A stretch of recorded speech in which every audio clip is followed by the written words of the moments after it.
Eccellenza del Polesine, abbiamo un artista che il mondo ci invidia, che come sempre Nemo Profeti in Patria, sempre conosciuto all'estero in tutto il mondo. Sono con Riccardo Zanellato. Ragazzi, questo qua è uno dei bassi più famosi in assoluto, penso nel mondo.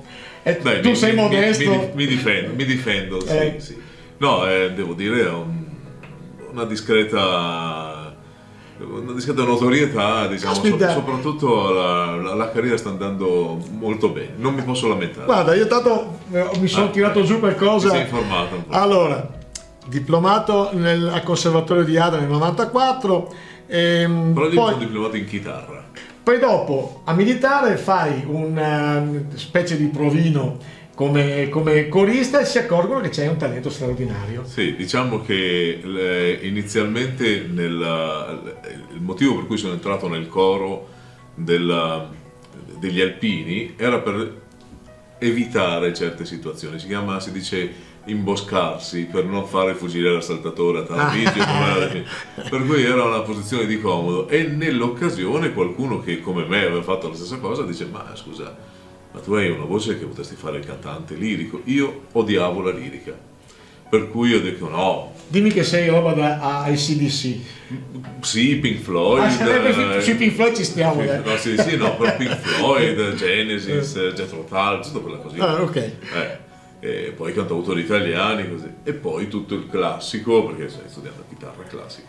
Quindi non avrei mai immaginato di dover fare o di fare un giorno questa carriera. Guarda, io leggo un po' di palmarès, perché io quando poi l'ho letto ci sono rimasto a bocca aperta, perché onestamente, ammetto la mia ignoranza, non ti conoscevo. Sapevo che c'era un bravo basso che era nato a Contarina, qua c'è scritto nel curriculum. Sì, nato all'ospedale praticamente. Però di Porto Tolle, che poi adesso abita a Porto Viro, eccetera, ma che effettivamente, allora, ha fatto, debuttato al Teatro Verdi di Padova, nel Conte del Ceprano di Rigoletto, ma ha fatto opere a Parma, Macerata, Caracalla, Teatro alla Scala, Torino, Parigi, Roma, Catania, Lione, Rovigo, Ravenna, Stoccarda, Lipsia, al Maggio Musicale Fiorentino, Kiev, e quindi effettivamente Chicago. Tokyo l'hai detto? Allora, io ho fatto la prima volta il mio primo il piede, quando l'ho messo la prima volta in terra nipponica, eravamo nel 97 per un concorso, il concorso di Domingolo per Alia, dove arrivai in finale. Poi mi ammalai e non riuscii a cantare bene per la finale, per cui non ho... Ma è stata la prima volta. Da lì sono tornato con vari teatri italiani e ritornerò nel 2019, un contratto già firmato da un anno. Pensa come si muovono in Giappone con un largo anticipo, e quindi tornerò per una Turandot e mi fermerò più di quasi 2 mesi in Giappone. In Giappone. Ti piace come zona? Io adoro il Giappone. Sì? Adoro il Giappone, adoro i giapponesi per il loro senso civico, adoro il cibo giapponese, io adoro sushi, sashimi, queste cose qua, e per cui penso che passerò 2 mesi. 2 mesi buoni. 2 mesi buoni, insomma. Allora, ti faccio 2 domande, una curiosità mia. Tu sei decisamente un omone. Sì. Cioè, aiuta molto la conformazione nel nostro settore? Allora, credo che per certi repertori sì, nel senso che ci sono repertori in cui magari non è necessario avere una struttura che sostenga. In realtà non è che, siccome siamo abituati a vedere il cantante lirico di una certa stazza, e allora abbiamo collegato che cantante lirico, panza, no? Aiuta.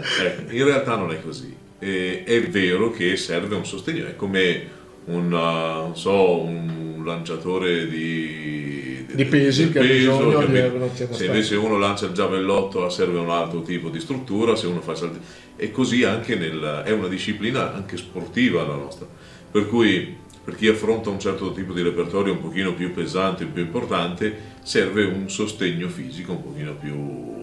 Questo comunque è anche una scusa, perché poi alla fine mi serve, capito? E non è bene, e non è cosa buona.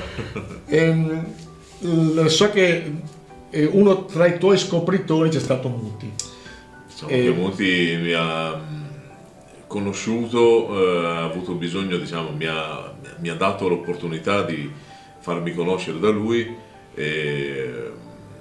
alcuni anni fa, e da allora è partita una collaborazione che tuttora resiste, e se tutto va come è previsto fino al 2020 avremo modo di lavorare ancora insieme. E quindi per me era un ideale, no? Era un grande obiettivo. Era un obiettivo. Io poi, quando qualcuno mi ricordo che facevo dei sogni anche, ancora a lui non gliel'ho detto, ma glielo dirò. Io facevo dei sogni, e siccome tante volte ognuno di noi ha dei sogni ricorrenti, degli incubi un po' particolari, no? Tipo, non so, mi ricordo quando... L'esame di maturità di solito. Che non sai, arrivi di fronte... È uguale per me. Io mi trovavo di fronte al palcoscenico, dovevo entrare in palcoscenico per cantare un'opera che non conoscevo e dirigeva il maestro Muti. Per cui quello era un sogno, un incubo terribile. E quando poi... mi si chiedeva che cosa vorresti cantare con il maestro Muti, io pensavo al Requiem di Verdi. Tu sei specializzato nel repertorio verdiano? Nel repertorio verdiano, io mi ritengo un basso cantabile, quindi tutto quello che è un repertorio cantabile è mio. E quindi Verdi, Donizetti, Bellini, tutto questo repertorio romantico cantabile. Guarda, una domanda che ho fatto molto spesso a tanti talenti musicali. La nostra zona è una zona di grandi talenti musicali. Sì, nel rock, come anche nel canto, eccetera. Però io criticavo quelli che rimanevano qua perché dicevo che abitare qua purtroppo non siamo fuori del coro, nel senso che siamo fuori da un circuito che può essere Bologna, la più vicina in assoluto, forse può essere Milano. Tu che hai scelto di rimanere qua, sei stato penalizzato da questo? O...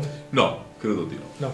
Credo di no, perché alla fine, per quanto riguarda poi la mia professione, è sufficiente avere un aeroporto abbastanza vicino, è sufficiente avere la possibilità, un rapporto ben collegato. Per il resto, anzi, direi che avere uno spazio un pochino più rilassante piuttosto che una città fa bene, fa molto, a me per i miei gusti fa bene. Io quando torno a casa volentieri, poi ho dei figli, quindi ti fa piacere goderteli. E chiaramente, infatti, quando ho un minuto, ecco che insomma cerco di stare con loro il più possibile. Qual è il più bel teatro? Proprio quello che ti ha dato più emozione, hai detto qua è il mio mondo.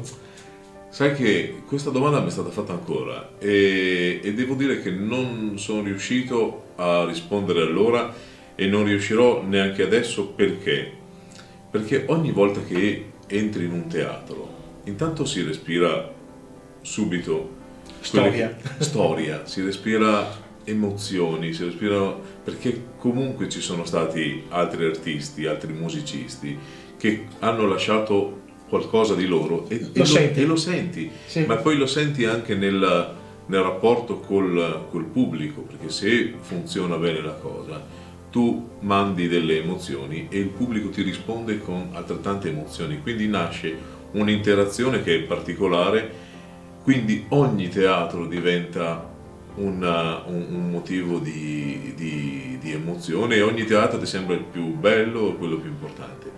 Quindi sì, sono teatri poi magari alcuni che vedi e rimani a bocca aperta, però poi alcuni altri magari che ti danno meno emozioni. Però quando tu entri in palcoscenico, entri con un personaggio che porti dentro, che hai studiato, che hai preparato, a un certo punto non sei più tu, ma sei quel personaggio, quindi vivi quel momento in cui sei un'altra persona, sei un personaggio e hai delle emozioni, hai delle sensazioni che sono uniche. Il teatro di Rovigo è uno dei più bei teatri che ci sono in giro, molto simile alla Fenice. Il teatro di Rovigo è molto carino, veramente un bel teatro.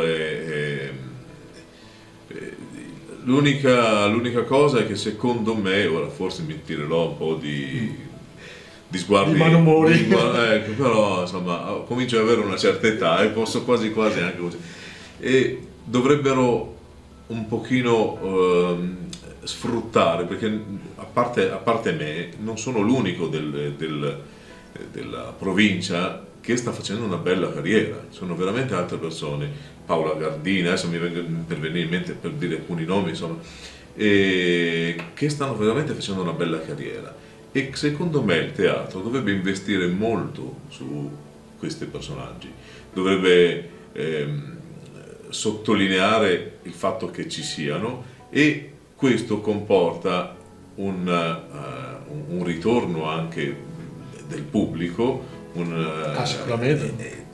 E quindi secondo me questo teatro potrebbe risplendere ancora di più. È un peccato che questo discorso che facevamo prima, no? Nemo profeta in patria. Ora, nel caso mio, io sono felice perché arrivo proprio giusto da questa onorificenza che mi è stata fatta. Ricordiamo il portatore della cittadinanza onoraria. Io sono felicissimo perché appunto si dice di solito Nemo profeta in patria, questa volta invece mi hanno riconosciuto, e questo mi riempie di orgoglio in una maniera indescrivibile. Sarebbe bello che anche un teatro come Rovigo riuscisse a organizzare, a preparare veramente una stagione lirica considerando queste eccellenze che sono del territorio. Guarda, io ricordo solamente che sarà il Teatro dell'Opera di Roma con i Masnadieri, Sì.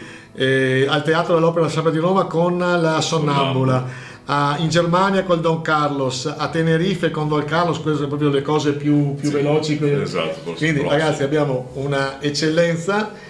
Noi cerchiamo di celebrare sempre il nostro Polesine, che è terra un po' dimenticata dagli uomini da Dio, lo diciamo spesso, però perché è una terra che merita. È una terra che merita. Io per esempio amo il blues, e anch'io. Quanto meglio del blues, quanto più vicino al Mississippi è la nostra zona che altre zone del mondo. Questo fiume che ci accompagna, ci accompagna, poi ci domina, poi è un fiume strano perché poi è pensile, quindi siamo 2 metri sotto i pesci.